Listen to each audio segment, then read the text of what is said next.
Continuamos, queridos hermanitos, el tiempo nos va correteando para variar. Entonces, hay personas que no eligen el buen camino, han caído y no van a confesarse, se la pasan lamentándose, y lo que quiere el diablo es eso, que se desesperen. U otros van a confesarse, pero no quieren escuchar la absolución, no creen en la absolución, y están diciendo, no tengo perdón, como cuántas personas que he confesado que me dice, Padre, yo esto ya me confesé, pero y nuevamente me veo, oye, o sea que tú no crees en el perdón, qué cosa Dios quiere perdonar.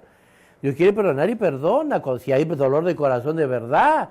Entonces, ¿qué pasa? Que algunos se van a la confesión, pero con un sentimiento de que más puede su dolor y su soberbia que el poder de Dios de perdonar. Y creemos que Dios está por debajo del poder del pecado, y eso es terrible, ¿ah? Terrible. Dios está por encima de todo pecado. Dios puede restaurarlo todo. Si nos ha sacado a ti y a mí de la nada, ¿no puede acaso restaurarnos si hemos caído? ¿Por qué somos tan soberbios de pensar que solo nosotros podemos arreglar las cosas y Dios no? ¿No? Dios puede. Si nos acercamos, tenemos que acercarnos bien a la confesión. Por eso aquí dice, así se vive una vida inquieta y amarga, con poco fruto y con pérdida de una gran parte del mérito. Y todo esto no nace de otra causa que de no entender nuestra natural fragilidad. No entender nuestra natural fragilidad. Si entendiéramos que nuestra naturaleza es frágil, nos cuidaríamos, pues, y no nos arriesgaríamos tanto. ¿Cuánta gente hay, por ejemplo, que cuando toma el timón de un auto, se olvida que existen los accidentes y corre a toda velocidad? Nunca me olvidaré cuando venía yo por la carretera Libertadores de Ayacucho hacia Lima, ¿no? Y ahí hay en la pista, bueno, hay badenes se llaman unas bajadas y subidas, ¿no? Y son muy pronunciadas, ¿no? Aunque es una muy buena pista, pero ahí está muy pronunciada. Y cuando uno va llegando a esos badenes, hay que bajar con cuidado y subir con cuidado porque no puede saltar hacia el abismo, ¿no? Y un día estábamos viniendo, me acuerdo, y en eso a nuestro lado pasa un camión, un tráiler inmenso, que iba a toda velocidad y saltaba los badenes. Esas montañitas, los saltaba, veíamos así literalmente, ¿eh? Veíamos que el tráiler venía y saltaba, ¡pum! Y caía, y ¡pum! Y caía. Pues ese conductor de ese tráiler es un estúpido. Ese piensa que no le va a pasar nada, o es ya definitivamente declarado un suicida. Porque este piensa que no le va a pasar accidentes, o quiere accidentarse a la prepo. De todas maneras quiere tirarse al vacío. Hay dos cosas. O sea, ya quiere ir a suicidar, o este tonto piensa que porque es muy hábil en la carretera, no le va a pasar nada. Pues no, hay que reconocer nuestra frágil naturaleza, entonces nos cuidaremos y ya no nos arriesgaremos a caer en la tentación. Pero si hemos caído porque nos hemos arriesgado, sepamos que podemos salir de todo este terrible mal que nos puede ocurrir. Dios tiene poder hasta de resucitar muertos, porque nos ha creado, ¿no? Así que, queridos hermanos, hay algo, no conocer nuestra débil naturaleza, la fragilidad propia, ¿no? El alma, dice aquí, y con perdida y gran parte del mérito, y todo esto no nace de otra causa que de no entender nuestra natural fragilidad y de no saber el modo en que el alma debe negociar con Dios, con el cual después de haber caído en semejantes faltas y flaquezas y en otras se trata más fácilmente con una humilde y amorosa conversión a su divina y paternal bondad. Cuando hablamos de negociar con Dios, yo me acuerdo cuando era joven y comencé a leer las cosas, libros antiguos, encontré esta palabra que se utilizaba mucho, por ejemplo, en Ejercicio de Perfección Cristiana, muy bueno, del padre Alonso Rodríguez, son libros antiguos, ¿no? También de la misma fecha, casi coetáneos o contemporáneos por lo pronto. Pero se hablaba de negociar, ¿cuál era el mejor negocio de nuestras almas? ¿Cuál es el negocio de nuestra vida? El mejor negocio de nuestra vida es salvar nuestras almas, es el mejor negocio. Y en este caso está hablando de cómo negociar con Dios, es decir, cómo tratar con Dios cuando hemos caído, qué debemos hacer. No se trata del negocio compraventa, ¿no? No simplemente que podemos hablar hoy en día de negocios. Estamos hablando del trato, qué tenemos que hacer con Dios, ¿no? Con el cual después de haber caído en semejantes faltas y flaquezas y en otras se trata más fácilmente con una humilde y amorosa conversión a su divina y paternal bondad. Volvemos a la solución.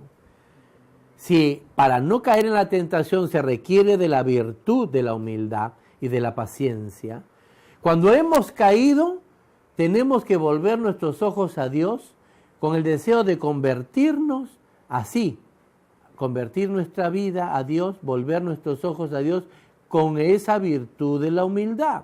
Siempre vamos a requerir de esa virtud maravillosa de la humildad, siempre. Entonces vamos a, con una humildad y amorosa conversión a su divina y paternal bondad, porque Dios es bueno, es el sumo bien. ¿Acaso estamos acudiendo al diablo, que es el sumo mal? No, estamos al sumo bien, ¿no? Con la tristeza y desconsuelo interior que se recibe por la culpa, deteniéndose solamente en el examen de las faltas, especialmente veniales y ordinarias, de que vamos hablando, en que suele caer el alma que vive del modo en que aquí se trata. Es decir, un alma que cae en tentación normalmente arranca con los pecados veniales. Arranca con eso. Arranca con pecados que parecen insignificantes. De repente me dejo llevar por la curiosidad, veo más allá de lo que debo, estoy escuchando una murmuración y me interesa murmurar. Comienzo a caer así, poco a poco, y entonces ahí me voy alejando yo de Dios y comienzo a caer y caigo de golpe. Pues entonces tenemos que reconocer con fragilidad que empezamos así y que empezamos nosotros alejándonos de Dios y creyendo que somos nosotros todopoderosos, creyendo nosotros que todo lo podemos. Ahí viene el grave problema en que suele caer, dice el alma, que vive del modo que aquí se trata.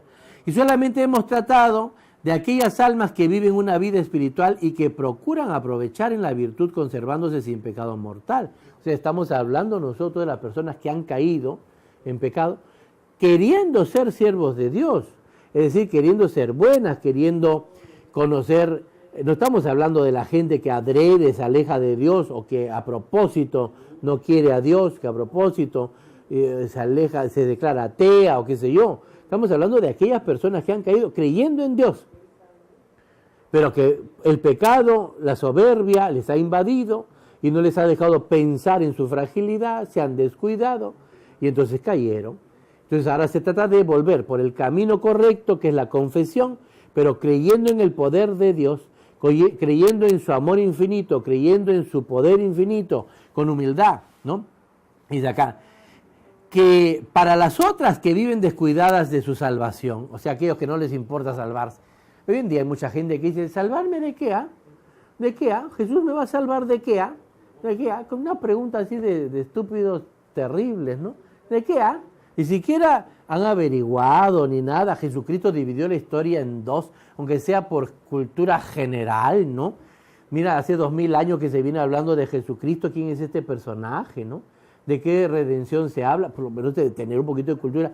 Pero no, una pregunta no es por saber, sino es una pregunta irónica, como queriendo decir, ¿de qué? Si yo no, el pecado no existe. Yo no creo en Dios. O sea, es una pregunta guachafa, ¿no? Del que cree que todo lo sabe y que nos va a poner en jaque al hacer esa preguntita tonta, ¿no? Entonces, no se trata de decir, de ¿cómo se llama?, que solamente van a caer aquellos que quieren, sino acercarse a Dios, sino aquellos que están descuidados de la salvación porque no les interesa, ¿no? Y entre los pecados mortales, ofendiendo cada instante a Dios, no es esta medicina, sino que es necesaria otra suerte de exhortación. Es decir, para aquellos que no les importa la salvación, es distinta la cosa. Porque si hasta ahorita hemos estado hablando del que ha caído en tentación creyendo en Dios, aun cuando desarrolló la soberbia, aun cuando se alejó de Dios creyendo en Dios, se acerca incluso a la confesión, pero con sus dudas, ¿no? Pero ahí está, es una persona que más o menos cree, ¿no? Pero aquí no hablemos, dice, de las que no piensan en la salvación, no les importa, no les interesa, no se han formado ni por cultura general siquiera, ni siquiera por eso. 2000 años de iglesia católica, apostólica, establecida en Roma por San Pedro, por gusto, no sé, no quiero, no me interesa, No, es la obstinación de quedarse estúpido, o idiota, ¿no? Ustedes saben lo que significa idiota. Vamos al diccionario, no estoy insultando a nadie. Idiota es el iletrado, el que no quiere leer, el que no quiere formarse. Ese es el idiota. ¿Cuánto idiota, no? Cuánto es la verdad. Entonces, aquí dice bien claro, esta persona que no le importa esto, ofendiendo cada instante a Dios, no es esta medicina, sino que es necesaria otra suerte de exhortación, necesita otra cosa. Porque estas almas tienen grande motivo para vivir inquietas y turbadas. Claro, estas personas que no les importa la salvación, viven totalmente desesperadas. Eso ya lo dije en un programa, ¿no? Que se ve la gran diferencia entre una persona que sí cree en Dios que con una que no cree. Una que tiene fe y otra que no la tiene. La que no tiene se desespera, ¿no? Dice, inquietas y turbadas, y para llorar, y así deben poner gran cuidado en examinar sus conciencias y en confesar sus pecados, para que por su culpa y negligencia no les falte el remedio necesario para su salvación. Y a una persona que no quiere salvarse o que no cree en Dios, si quiere de verdad salir del estado ruinoso en que se encuentra, requiere de una formación más amplia, requiere de un acercamiento más profundo a Dios, requiere de una formación que le haga tomar conciencia de su estado malo. Es decir, tiene una conciencia tan deformada o no formada en Dios, tan deformada o mal formada en Dios, ¿no? Que simplemente está dañada, sufre y no sabe por qué. Y dice, ¿por qué? Y se desespera. Si quiere salvarse, se requiere otros medios, ¿no? Otros medios más fuertes. Volviendo pues a tratar de la quietud y paz en que se debe conservar el siervo de Dios, añado que la doctrina que se ha dado acerca de la conversión humilde y amorosa a Dios, a que se debe unir una total confianza en su paternal bondad. Aquí está el asunto, cuando hayamos caído, tiene que haber una total confianza en la paternal bondad. Miren, el hijo pródigo cayó en todos los pecados, pero él no dudó en ningún momento en volver a la casa del Padre. Y planificó por interés, sí, porque necesitaba ayuda, ¿no? Pero no dudaba de la bondad del Padre, ¿no? Aquí nosotros no debemos dudar de la bondad de Dios, no debemos dudar. Por interés quizá, para salir ya de esta angustia, para salir de esta desgracia. Pero Dios es tan bueno que se vale a veces de nuestros intereses personales para salvarnos, ¿no? Porque alguien puede decir, no, tú interesado te condenas igual. Eso te lo dice el diablo, pues. Te lo dice el diablo. Pero el padre bueno que recibe al hijo pródigo y que no lo trata como uno de sus trabajadores, sino que le pone el anillo, es decir, le hace sentir hijo de familia, hijo de Dios, que lo ayuda, que está ahí, que sale a su encuentro. Eso solamente es confiar plenamente en la bondad del Padre. Entonces hay que hacerle tomar conciencia a la persona que se aleja, que no cree en la salvación, que Dios es bueno y que Él es el Todopoderoso, que no es nuestra naturaleza la buena, esa está corrompida, nos hace frágiles. Es en Dios que debemos confiar en su paternal bondad. Se debe entender no solamente de las faltas ligeras y cotidianas, sino también de las mayores y más graves que las que ordinariamente se suelen cometer. Si Dios permitiere que caigas alguna vez, y aunque las faltas sean muchas y repetidas, y aunque se cometan no solamente por descuido y fragilidad, sino por malicia, porque la penitencia y la contrición sola de un ánimo turbado y escrupuloso no pondrá jamás al alma en un estado perfecto. Es decir, si nosotros no nos acercamos a este Dios que permite este pecado, a veces que permite, no es que quiere que nos caigamos, sino que lo permite, ¿no?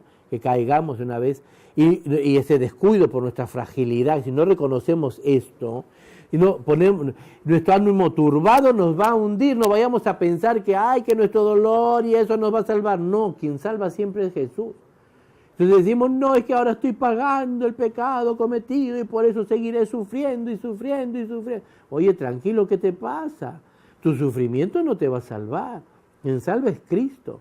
Y que ese sufrimiento te haga volver los ojos a Dios, que ese sufrimiento te haga descubrir que eres frágil y que necesitamos de Dios, eso sí. Pero que por sí mismo el sufrimiento te va a salvar, eso no. Un gran chasco de nuestra vida nos vamos a dar cuando veamos que todos los masoquistas no lograron nada, que los que quisieron sufrir por sufrir no lograron nada, que Dios solamente valora ese sufrimiento cuando queremos salvarnos, aunque sea por interés, pero queremos salvarnos, queremos esa salvación, ¿no? Entonces por eso dice aquí que haya, aunque sea por malicia, que hayamos caído, porque la penitencia, la contrición sola de un ánimo turbado y escrupuloso no pondrá jamás el alma en un estado perfecto, sino si no se junta con esta filial y amorosa confianza de la bondad y misericordia de Dios, para que el sufrimiento que hemos padecido, que padecemos por la caída en pecado, tenga valor y que sea efectivo y que de verdaderamente el efecto sea la salvación, tiene que ir de la mano con una confianza en el poder divino. Salir de confiar plenamente en nuestra naturaleza, que ya descubrimos que es frágil, que si seguimos confiando ya es estupidez, es tontería, ¿no? Pero si ya esto nos abre los ojos y decimos, ah, caramba, somos frágiles, somos mortales, ¿no? Entonces pongo mi confianza en Dios. Esa condición de confiar en Él, ese requisito para que encontremos la salvación, para que salgamos de ese estado de sufrimiento, porque Dios no nos quiere sufriendo eternamente. ¿Ustedes creen que Dios quiere que todas sus criaturas se vayan al infierno? Si se va la gente a su infierno es porque nos hemos empecinado nosotros en prescindir de Dios. Entonces, si nosotros prescindimos de Dios, entonces ya no nos queda otra que el eterno infierno, porque nos da la gana a nosotros, ¿no? Entonces Dios, ahí está el castigo eterno, ¿no? Has prescindido de mí, tienes como castigo el sufrimiento, ahí está, ¿no? Ahora has prescindido temporalmente de mí, te has alejado de mí, entonces tienes el purgatorio, pero después volviste a mí.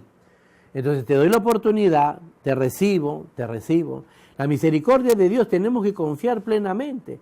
Así como para no caer en la tentación requerimos, uno, de reconocer nuestra fragilidad, pero es importante la humildad, esa virtud. Aquí, si ya caímos, requerimos nosotros de volver nuestros ojos a Dios, no solamente sufriendo por nuestro pecado, sino confiando en su bondad y en su poder. Esto principalmente es necesario a las personas que desean no solamente verse libres de sus miserias, sino también adquirir un grado muy alto de virtud y de grande amor y unión con Dios. O sea, no solamente esto vale para aquella persona que quiere ya salir del pecado en que está, sino encima llegar a la santidad, adquirir grande virtud. Imaginemos nosotros en María Magdalena, que se habla, que dice que nuestro Señor le sacó 7 demonios, 7 pecados, los 7 pecados capitales, no tenía ella. Ella vuelve sus ojos a Dios y reconoce el poder del Rabí, reconoce el poder de nuestro Señor Jesucristo. Y es por eso que ella llega a ser Santa María Magdalena, porque se convierte, ¿no? Pero su dolor le llora sus pecados, enjuga con sus lágrimas a los pies de Jesús sus pecados, los llora, unge los pies del Señor con nardo, ¿no? Ahí está ella, aunque esa es María también, la hermana de Lázaro, se confunde, no son las mismas, ¿verdad? No son las mismas, pero hay igual esa unción, hay reconocimiento del pecado, pero reconocen el poder del Señor, María Magdalena, María, la hermana de Lázaro, ¿no? Repito, no son las mismas, ¿no? A veces creemos que son las mismas, no son, ¿no? Pero sin embargo ambas reconocen que la solución está en el poder de Jesucristo, de nuestro Señor, ¿no? Entonces, qué importante es ver esto, que nosotros tenemos que confiar en el poder divino, que Dios sí puede levantarnos de esta caída, que Dios es más grande que todo pecado, que nosotros podemos arruinarlo todo y el Señor puede reconstruirlo. Por eso dijo Jesucristo, destruyan todo este templo, ¿no? Que ha sido construido en 40 años, 50 años, que yo lo reconstruiré en 3 días. Hablaba del templo de su cuerpo, sí, eso puede hacerlo. Si puede hacerlo en una casa, en algo material, en una vida acabada, puede darle vida nuevamente. Puede darle vida. Eso es lo que pasó, repito, con María Magdalena. Encontró la salvación en el Rabí, en el Maestro. ¿Por qué? Porque no dudó del poder de Dios, del amor de Dios, esa bondad de Dios, ese amor bondadoso de Dios. Y ese amor bondadoso, poderoso, pero que es justo, que si nosotros no reconocemos eso en Dios, Dios permitirá que nuestra caída sea para siempre en el infierno, en el castigo eterno. ¿Por qué? Porque nosotros no nos da la gana de acercarnos a Él, pues, ¿no? Pero si reconocemos, aun cuando aspiremos a la santidad, sí podremos, sí lo podemos. Dice, lo que no quieren entender muchas personas espirituales, y por esta causa tienen siempre el corazón tan caído y tan desconfiado, que no pueden pasar adelante y hacerse capaces de mayores gracias, las cuales sucesivamente les ha preparado, y viven muchas veces en una vida inútil, miserable y digna de compasión. ¿Cuántas personas hay que quieren salir del pecado y viven una vida inútil? No, porque no confían en el poder de Dios y se la pasan eternamente sufriendo, eternamente llorando. No, hay que confiar en el Señor, aun cuando padezcamos, pero confiar en el poder de Dios. Alguien me puede decir, Santa Rosa de Lima murió sufriendo. Sí, pero confiaba en el poder de Dios. Y ella confiaba que iba a estar en la casa de Dios, de su amado esposo. Ella soñaba con él, anhelaba estar con el Todopoderoso. Ese era su sueño anhelante. Su sufrimiento no le quitaba la fe ni la confianza en Dios. Su sufrimiento por las cosas que veía, por los pecados que habían, por las necesidades que pasaba su prójimo. Esos pecados que ella observó, que le hizo sufrir tanto, ¿no? Y lo que ella misma decidió padecer por Cristo para padecer con el Señor, en ningún momento le alejó de confiar en su amado esposo, en confiar en el poder divino de nuestro Señor. Y de eso se trata entonces, porque el diablo nos puede hacer llevar una vida inútil, tanto sufrir cuando yo no confío en el poder de Dios, cuando pienso que mi pecado es más fuerte que Dios. Es inútil, ha sido tonto, ha sido en vano esos supuestos sacrificios que yo he creído vivir, esos supuestos ayunos, esas supuestas abstinencias, eso por gusto, porque yo no he confiado en la bondad de Dios, ¿no? El Señor lo que quiere es que cuando permite que tengamos una tentación, o si ha permitido que caigamos en ella, es que reconozcamos nuestra fragilidad, que reconozcamos que nosotros sí fallamos, pero que Él no falla, que Él todo lo puede, porque todo lo sabe, Él es el omnipotente, ¿no? Y el todo amor, el sumo bien, el puro bondad, Él quiere eso, que reconozcamos nuestra fragilidad y que reconozcamos su bondad. Si nosotros nos la pasamos sufriendo amargamente, entonces estamos dudando de que Dios nos puede sanar. Estamos dudando que el Señor nos puede devolver la vida. Estamos dudando de su infinito amor, de que Él nos ama, que nos quiere, que Él está solamente esperando que aunque sea por interés, volvamos a Él. Volvamos. Señor puede, Él puede, Él nos ama y puede, ¿no? Por lo tanto, no llevemos una vida inútil y miserable y digna de compasión. No, el Señor quiere que nosotros salgamos de esa vida inútil, que nosotros encontremos la salvación y la alegría, porque dice, prefieren sus propias imaginaciones a la verdadera y saludable doctrina que nos conduce y lleva por el camino real a las altas y sólidas virtudes de la vida cristiana. Hay gente que le gusta, así pues masoquista, ¿no? Le gusta sentirse víctima, le gusta estarse llorando su pecado eternamente y no sale nunca de ahí, ¿no? Las eternas plañideras. Un verdadero santo, como decía San Juan Bosco, no existe santo triste, ¿no?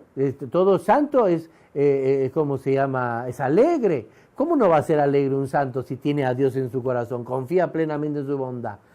Confía en lo que Dios nos tiene preparado. ¿Cómo va a ser un santo triste? No puede haber. Es un triste santo, dice San Juan Bosco, ¿no? Que aquel que no puede haber. Un santo verdadero siempre es alegre. Nunca es un amargado.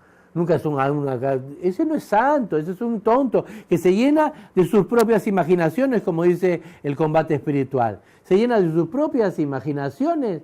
¿Eso qué significa? Corte, otro bloque, ¿qué significa? Otro bloque. Ahorita volvemos, queridos hermanitos, para el siguiente bloque.